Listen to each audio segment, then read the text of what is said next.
Welcome to our Campus Insider studios for the Principal Edge to the Game. I am Shae Peppler alongside our managing editor, Pete Fiutak. And we're heading into week 9 of the college football season. We're right in the middle of conference play. Let's hit some notable games. We're going to start in the SEC. You've got South Carolina and the old ball coach traveling to Auburn, Alabama to take on the Tigers. Running back Mike Davis is the SEC's number 5 rusher, while Auburn's rush defense is number 6 in the conference. Who would you give the edge to here? I'm giving the edge to Mike Davis, even though I think Auburn's going to win. I still think South Carolina's going to be able to pound the ball a little bit.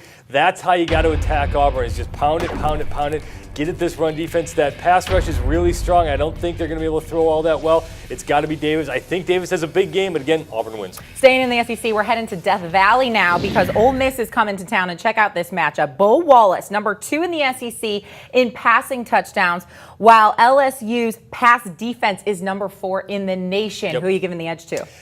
Going to give the edge to Bo Wallace. Because he's not going to have to do too much. I think the defense for Ole Miss is going to get the job done. I think the running game is going to be able to power it a little bit. It's really going to be about, can the Ole Miss defense stop the LSU running game? I think they can. I think they're not going to put Bo Wallace in a bunch of bad situations. All that matters is don't screw up, don't make the big mistakes. He's not going to do that. I think Bo Wallace and Ole Miss get by. Staying down south, Tennessee hosting Alabama. The Tide's offensive coordinator Lane Kiffin returning to Neyland Stadium and his old stomping grounds in Knoxville. So who are you going to give the edge to in this matchup? Oh, you got to give it to Lane Kiffin, obviously. I think Alabama's just going to rock and roll over Tennessee.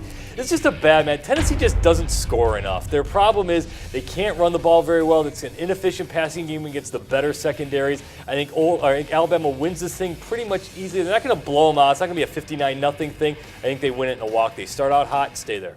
Finally, in the Big 12, we've got Kansas State and Texas. A first-year head coach hasn't had a losing record at Texas since Dana Bible in 1938. Yeah, but it turned out all right. Yeah, that's true. Will Charlie Strong be able to avoid making history in the Lone Star State? Yeah, if you look at the rest of their schedule, I think Texas can get by Texas Tech, but it's going to take a lot to get by Oklahoma State and TCU.